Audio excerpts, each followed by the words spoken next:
Place à donc ce débat d'éditorialisme. Bonjour Françoise Legoin, on est ravis de vous retrouver pour cette saison éditorialiste politique. Et bonjour Hubert Coudurier, bonjour, on accueille, directeur de l'information du Télégramme. On va revenir évidemment avec vous sur ce discours hier d'Emmanuel Macron. Avant de rentrer dans le détail, est-ce qu'il a réussi son discours hier devant l'ONU, Emmanuel Macron? Écoutez, moi je pense que oui, je pense qu'il a réussi un discours. Alors pour une fois, en plus de ça, on a vu un Emmanuel Macron qui n'était pas en figurique et qui n'en faisait pas trop non plus, parce que parfois il a des discours un peu filandreux. Donc il était vraiment dans le moment, moi j'ai trouvé, assez sobre, avec une élégance assez sobre. Si on parle de la forme, hein, c'est quand même assez nouveau chez lui. Je pense qu'il a pris la dimension du moment. Enfin, en même temps, c'est difficile de ne pas prendre la dimension du moment. Quand on connaît cette salle de l'Assemblée Générale des Nations Unies, c'est de toute façon quelque chose, Hubert la connaît aussi, qui est un peu pétrifiant et qui vous oblige d'une certaine manière à vous hisser au-dessus de vous-même.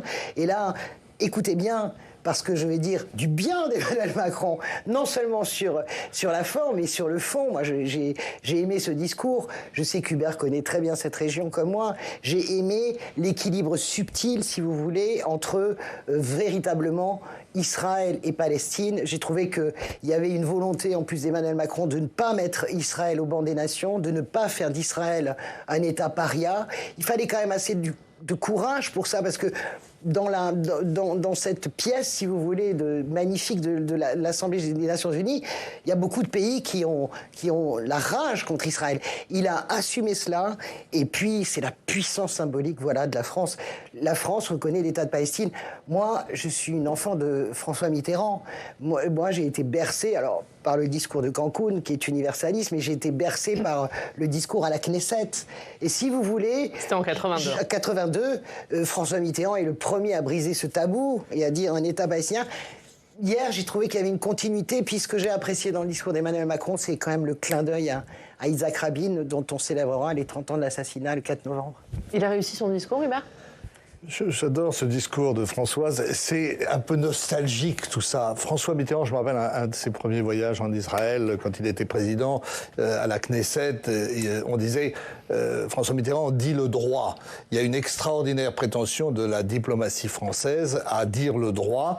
Et c'est vrai que la situation à Gaza est tellement atroce et on est tellement mobilisé en France et dans le monde par ce qui s'y passe que oui, il a réussi son discours, oui, il a trouvé les mots justes, il était, je suis d'accord avec Françoise, assez sobre pour une fois. C'est vrai que ce qui fait de mieux, c'est quand même ses discours. Il y a un côté, il y a une incontinence verbale chez le président qui fait que, c'est un exercice dans lequel il excelle. Mais comme me l'avait dit un jour un diplomate, la France, c'est un peu comme si la Jordanie nous donnait des leçons sur le problème corse. La vie politique internationale a beaucoup évolué. La réalité, ensuite, c'est alors, il a quand même, au début de son discours, redit que le préalable, c'était la libération des otages. Ça a été ses premiers mots, d'ailleurs, voilà, en direction des otages. Il avait peut-être un peu oublié par rapport aux 4 conditions qui avaient été fixées en préalable. Parce que c'est vrai qu'en Israël, on est extrêmement inquiet par ce qui apparaît, en tout cas pour eux, comme une récompense au Hamas après les événements du 7 octobre 2023. Par ailleurs, il faut aussi se décentrer un peu de la politique intérieure. Nous, on est des vieux journalistes politiques, on adore ça, on suit les présidents successifs pas à pas. Mais à Ramallah, c'était plutôt le match de foot qui les intéressait. Ils n'y croient pas énormément. Il y a un côté incantatoire dans ce discours. Peut-être aussi a-t-il eu tort et ça c'est aussi le génie et la faiblesse de la diplomatie française, de vouloir tout orchestrer. On a une diplomatie qui est quand même très professionnelle, il faut lui reconnaître ça, mais de dire dans le détail ce qui se passera le jour d'après.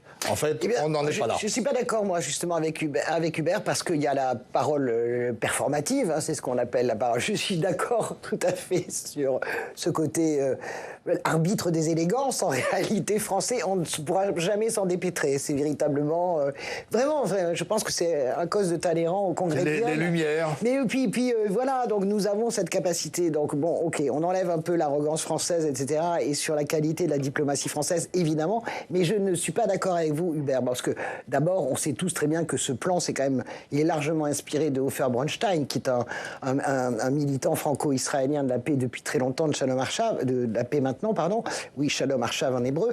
Mais je veux dire qu'il a eu raison, justement, pour moi, il a eu raison d'être extrêmement concret sur l'urgence humanitaire, la force de transition.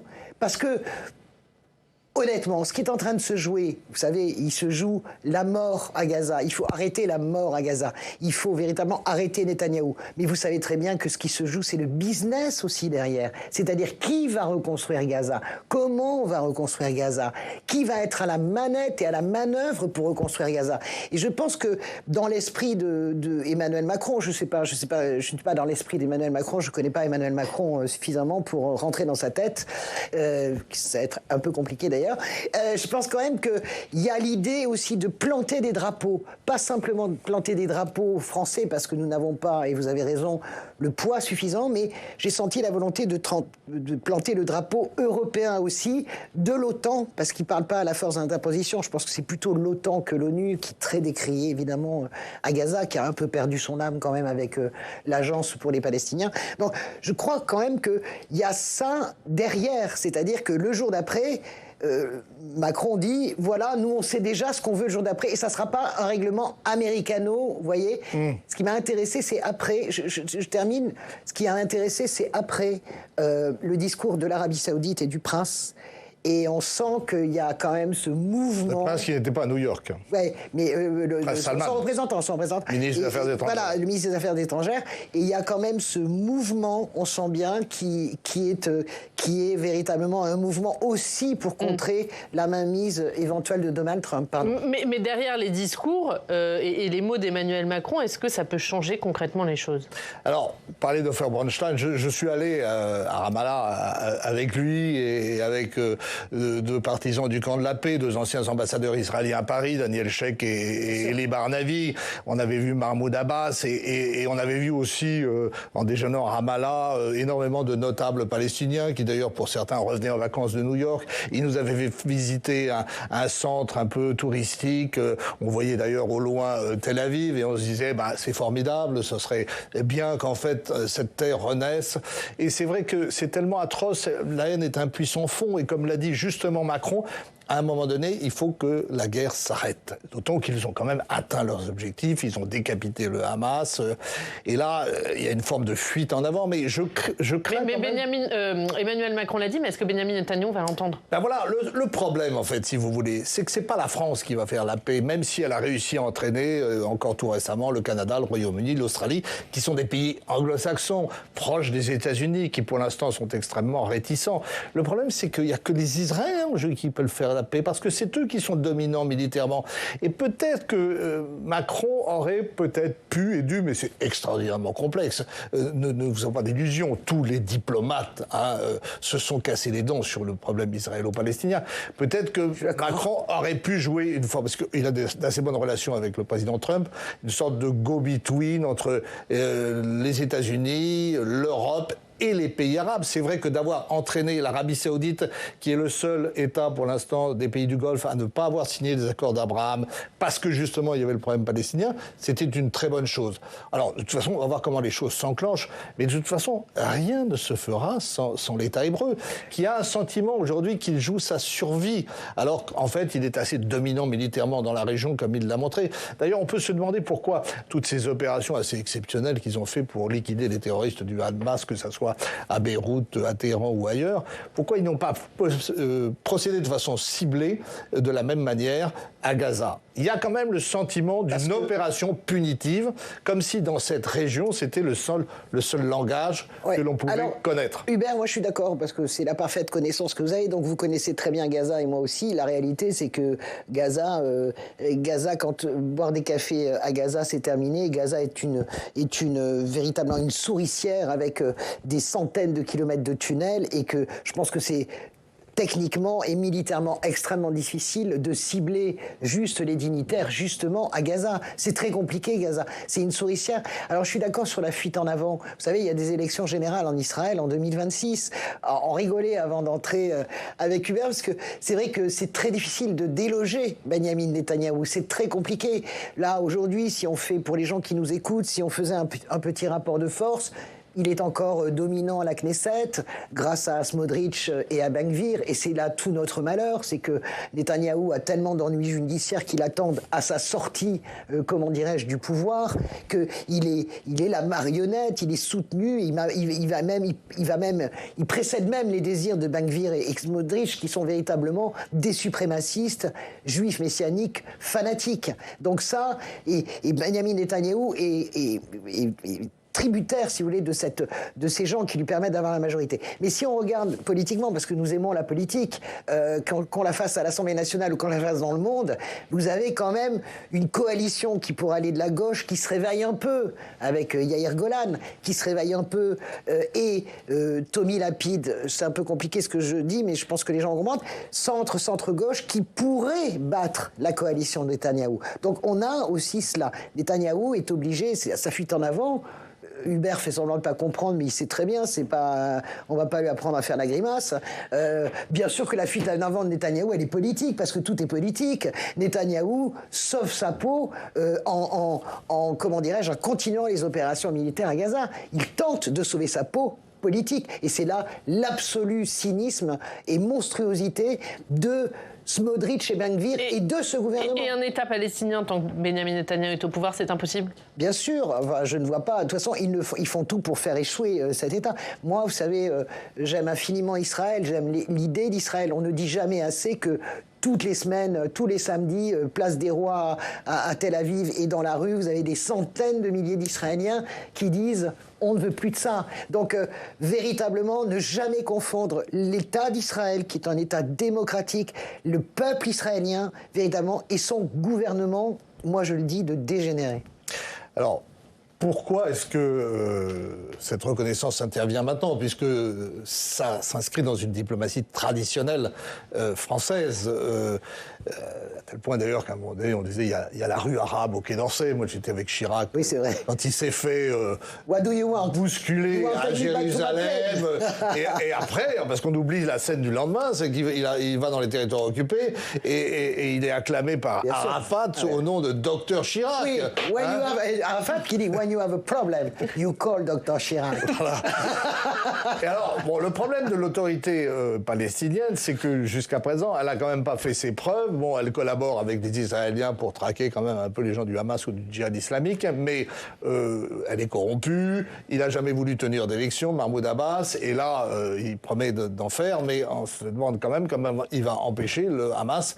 Il dit que le Hamas ne pourra pas se présenter aux élections, mais comment s'imposer militairement au Hamas? Jusqu'à présent, non seulement le Hamas l'a défait militairement en Cisjordanie, c'est-à-dire qu'ils sont dominants en Cisjordanie, le Hamas, mais en plus, ils ont gagné toutes les élections à Gaza.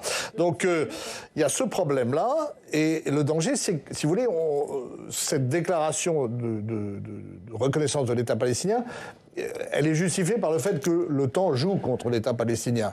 Parce que le Gaza est aujourd'hui complètement laminé sous les bombes, mais en même temps, il y a un risque de la part des Israéliens, et vous citiez les extrémistes du gouvernement israélien, d'annexion de la Cisjordanie.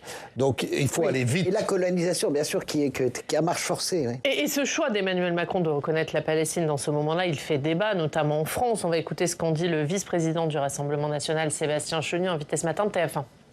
Emmanuel Macron a abdiqué devant le Hamas. En Palestine, c'est le Hamas qui fait la loi. En Palestine, à Gaza, en Cisjordanie, il n'y a pas de Hamas. Oui, d'accord, mais enfin, à Gaza, justement, le point le plus symbolique, l'autorité palestinienne, qui d'ailleurs n'est pas une autorité démocratique, il n'y a pas eu d'élection depuis 20 ans, on sait bien que c'est le Hamas qui sous-tend, qui structure en réalité le pouvoir dans cette région du monde. Ça va radicaliser les positions israéliennes parce que c'est le pire moment. Si vous voulez, vous donner le sentiment quand même au Hamas d'avoir gagné, d'avoir obtenu quelque chose. Et puis, je vous le dis aussi avec beaucoup d'émotion, je trouve que vis-à-vis de nos compatriotes de confession juive, vis-à-vis des Français, 71% des Français sont contre cette reconnaissance. Emmanuel Macron n'a aucune espèce d'empathie. Sur la première partie d'abord, avant de parler des Français, est-ce qu'il a abdiqué devant le Hamas, Emmanuel Macron ? Au contraire, on le sait tous très bien, le Hamas ne veut pas deux États. Le Hamas veut un État théocratique qui serait même pas binational et qui rayerait Israël de la carte. Et bien sûr que non, et je ne suis pas d'accord. Alors, il n'a pas abdiqué, bien au contraire. Je pense que c'est une façon... Après, il faut faire quand même attention et un peu vraiment travailler ces dossiers. OK, il y a combien de Palestiniens qui vivent à Gaza ? 2,5 millions. 2 millions. Il y a combien de Palestiniens qui vivent en Cisjordanie ? Plus de 3,5 millions. Vous avez combien d'Arabes israéliens qui ont des Palestiniens, en gros, qui ont la nationalité israélienne ? Quasiment 2 millions. Donc, si vous voulez, moi je pense que l'idée de dire, quel que soit l'état de corruption, et Hubert a raison de le rappeler, de dégénérescence un peu de l'autorité palestinienne, qui n'est pas incarné que par Mahmoud Abbas et qui n'est pas non plus incarné par le fantasme Marwan Barghouti, le Mandela palestinien depuis 30 ans en prison, etc. Il y a quand même une génération politique qui peut se lever de l'autorité palestinienne et dont c'est notre devoir de l'aider à se lever. Donc, au contraire, en faisant reconnaissance Palestine, vous avez bien entendu dans le discours, il met tout sur l'autorité palestinienne, donc c'est vraiment pour contrer le Hamas. Deuxième point, je ne suis pas d'accord avec Sébastien Chenu sur le manque de compassion. D'abord parce qu'il y a beaucoup de juifs en France et qui sont vraiment pour la reconnaissance de la Palestine. Beaucoup de juifs de gauche qui sont vraiment pour la reconnaissance de l'État de la Palestine parce qu'ils ont tous de la famille en Israël et ils considèrent qu'évidemment c'est le seul moyen, d'arriver à une paix durable en réalité. Donc cette idée qui consiste à penser que tous les juifs de France sont représentés par des gens qui font des tribunes, ça n'est pas vrai. Ça n'est pas vrai. C'est comme aussi bête que de penser que tout Israël est représenté par Netanyahou et Ben Gvir et Smotrich. Et moi, j'ai trouvé dans le discours d'Emmanuel Macron, vraiment, je l'ai trouvé très compassionnel sur Israël. Je le redis parce qu'il n'est pas tombé dans le piège de mettre Israël au banc des nations, de mettre Israël paria. Il est très humain quand il parle des otages. Ses premiers mots vont pour les otages, donc c'est obsolète. Ce que dit le Rassemblement national, de toute façon, est obsolète, pour moi, là-dessus. Hubert, vous êtes d'accord ? En règle générale. Non, le Rassemblement national, il a choisi son camp. Ça, Marine Le Pen me l'a dit. Nous, on va avec nos amis. Elle a donné une interview à I24 News. Ah oui, c'est vrai, vous avez raison. Extraordinairement claire là-dessus. Et de toute façon, on ne pourra pas empêcher la communauté juive, en France et ailleurs, de reprocher à Macron de ne pas avoir participé à la marche contre l'antisémitisme. Ça reste une tâche. Et c'est une faute, il se rattrape, lourde. Voilà, c'est une faute. Donc il se rattrape aujourd'hui un peu en dernière minute. Mais vous pouvez comprendre la méfiance de la communauté juive. Parce que, regardez, moi j'ai connu aussi cette période où les Israéliens allaient soutenir les chrétiens au Liban. Et les chrétiens se sont tellement divisés que finalement ils ont perdu le contrôle de ce pays. Et ils ne veulent pas que ça se passe de la même manière pour eux. Songez quand même que les Arabes ont raté un certain nombre d'occasions pour la paix. En 1947, ils auraient pu avoir 56% de la Palestine, c'est-à-dire de l'ensemble. En 1995, après l'échec des accords d'Oslo, le plan de Ehud Barak leur proposait 95% de la Cisjordanie. Aujourd'hui, qu'est-ce que risque de devenir la Cisjordanie ? Un Bantoustan à la sud-africaine. Effectivement, il n'y aura plus de Cisjordanie parce que les colonies juives auront toutes occupé. Alors, le côté positif, parce que je crois aussi que, si vous voulez, c'est leur région.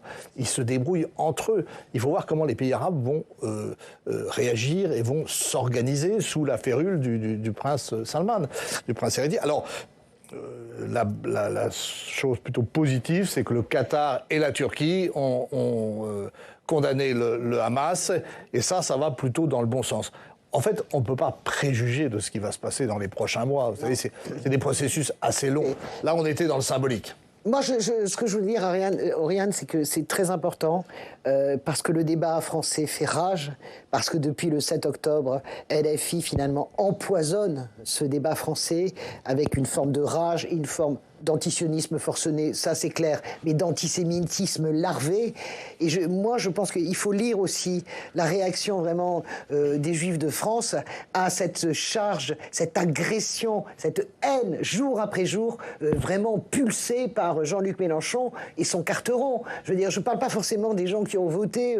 Moi, j'ai voté Jean-Luc Mélenchon en 2022, par exemple, au nom du vote utile. Mais évidemment... Je ne vous félicite pas. Je ne félicite pas, mais je ne me félicite pas non plus. Mais le 7 octobre, tout s'effondre pour tous ces gens, tout s'effondre. Et donc, il faut comprendre aussi la souffrance, vraiment, des Juifs de France. Hier soir, Bruno Retailleau, il parlait d'antisémitisme d'atmosphère. Mais il a raison, mais il a absolument raison. Mais honnêtement, Retailleau a marqué le coup quand même. Non, mais c'est insupportable. En refusant les drapeaux palestiniens sur le front des mairies. Il refuse l'État de Palestine. Il y a quoi? Il y a une dizaine de mairies socialistes qui l'ont fait. Hein? Non, 86 en tout. 86. Bon, un peu plus. 86 mairies sur un peu moins de 35 000 communes. Bon, donc ça veut dire quand même que Retailleau, lui, pour le coup, il a dit le droit. Hein. Ouais, enfin, Retailleau, on sait ce qu'il poursuit. On va l'écouter, juste Françoise. Comme ça, je vous fais réagir. Allez, Bruno Retailleau. Je vais embêter l'ami de mon ami Hubert Codini. Qui a fustigé l'initiative d'Olivier Faure de demander au maire de mettre le drapeau palestinien. C'était hier soir sur LCI.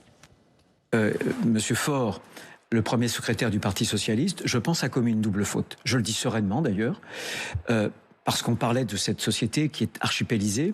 Une double faute d'abord en termes juridiques, on le voit bien d'ailleurs, quand les préfets défèrent devant les tribunaux administratifs la décision d'un certain nombre de mairies, elles sont très peu, 0,25%.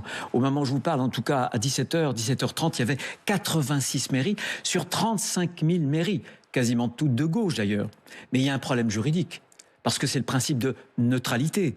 Donc le Parti socialiste ne peut pas dire, pour ce qui concerne l'état de droit, que de temps en temps, quand il le décrète, le droit, la loi ne s'applique pas au cas qu'il choisirait de décréter précisément. Et puis, il y a une autre faute, c'est contraire à l'unité. Qu'est-ce que vous dites, François? Écoutez, mais vraiment l'hypocrisie de Bruno Retailleau. Moi, je veux bien qu'il enfile son cheval de bataille pour préparer sa présidentielle. Bruno Retailleau, il a dit quelque chose sur les drapeaux ukrainiens? Sérieusement, est-ce qu'il a dit quelque chose? Quand on a arboré, et c'était normal après le 7 octobre, des drapeaux israéliens, parce qu'on était dans un choc, une compassion totale après le pogrom, est-ce que Bruno Retailleau a dit quelque chose? La réalité, il prend le drapeau comme on ronge un os. Pourquoi? Parce que la vérité derrière tout ça, c'est que vous avez un ministre de l'Intérieur qui ne veut pas de la reconnaissance de l'État de Palestine, ministre de l'Intérieur qui est là et qui doit sa notoriété à un type qui s'appelle Emmanuel Macron, président de la République, qui a accepté qu'il aille place Beauvau. Donc en fait, on est tous à fond. Ah mais vous mélangez tout là. Non, mais justement, je mélange pas tout. Ce qui est caché derrière les drapeaux, en réalité, c'est la posture de Bruno Retailleau qui est opposée à la posture de la France portée par Emmanuel Macron. Ça, c'est la vérité. Vous avez l'air de craindre l'élection de Bruno Retailleau à la présidentielle, hein, parce que franchement, il n'en est pas encore là. Effectivement, il y a un débat sur le fait de savoir s'il doit rester place Beauvau ou pas, puisque rester dans le navire qui est en train de couler, ouais, ou au contraire... Mais partir, c'est fini. C'est fini. C'est sûr ce qu'il a dit, sur l'Ukraine, enfin, je veux dire, l'Ukraine n'est pas entrée dans le débat politique intérieur français comme la Palestine. Ah si. C'est pas... Excusez-moi, ça a tapissé toute la présidentielle de 2022, Hubert, sérieusement. Oui, il y a eu l'effet drapeau, mais c'est le problème pour l'Ukraine, c'est de savoir si on est capable vraiment de les défendre, si le président avec sa coalition des volontaires est capable de réunir suffisamment de monde pour qu'on soit crédible face aux Russes. Mais c'est pas devenu un poison dans le débat politique français comme peut l'être la Palestine. Je suis d'accord avec vous. Je pense que l'initiative d'Olivier Faure, c'était l'idée, parce que lui, je vois bien la volonté de l'antisémitiser. Alors là, c'est no way, hein, parce que Olivier Faure, le 9 octobre, il est dans la rue pour la manifestation en soutien d'Israël. Il refuse, en tant que premier secrétaire, je vais le défendre parce que j'en ai marre d'entendre des bêtises, il refuse d'aller à la marche contre l'islamophobie, justement, qui est un acte un peu fondateur pour Jean-Luc Mélenchon. Donc, foutre dans le même sac Jean-Luc Mélenchon et Olivier Faure, c'est juste indigne. Peut nous surprendre dans le bon sens, on est d'accord. Mais le problème des socialistes, c'est quand même d'avoir une colonne vertébrale. Il semble aujourd'hui sur la bonne voie, mais attendez, la voie de la rééducation. Des dérapages sont possibles. Et moi, ce que j'aime, j'aime, c'est quand une forme de conscience de droite donne comme ça des bons points à ces pauvres socialistes qui seraient convalescents et qui auraient... Non, le parti... Bah, oui, il est convalescent et il devient au barycentre de la gauche. Vous devriez juste le noter, ça devrait vous faire plaisir, le retour de la social-démocratie. Merci à tous les deux pour ce débat. On termine par l'histoire du jour, Françoise. Ou plutôt l'ambiance de la soirée. Vous avez passé une bonne soirée hier, Françoise? Oui. Ouais. Je regardais le discours de Macron et The Match. Ambiance de folie, effectivement, au Vélodrome. 14 ans que l'OM n'avait pas battu le PSG en championnat, victoire des Olympiens. 1-0, Françoise, avec un but dès la 5e minute. Ça nous a un peu soulagés. Et ça a fait trembler le stade. J'ai eu peur jusqu'à la fin. Nous aussi. Le journal La France parle d'un OM du Tonnerre, pas Tonnerre de Brest, Hubert, mais Tonnerre du Vélodrome qui a enflammé le stade. Ça fait vraiment plaisir à voir, c'est ce que dit le journal. Un OM soutenu par son 12e homme. Et comme l'a écrit la Provence, il n'y avait pas grand monde à Marseille pour penser à la cérémonie du Ballon d'Or. Ça, c'est vrai, avec Dembélé. Alors, saluons quand même Dembélé, c'est vraiment très classe que Dembélé. Mais je sais pas, parce que Hubert, là, il a l'air un peu de... Vous êtes de Brest, vous, bien sûr. Oui, mais le football reste le meilleur ciment pour les hommes. Et d'ailleurs, à Ramallah, je disais tout à l'heure, ils n'ont écouté ça. Merci à tous les deux. Merci beaucoup pour ce débat. Merci à tous de nous avoir suivis. À demain. Très bonne journée.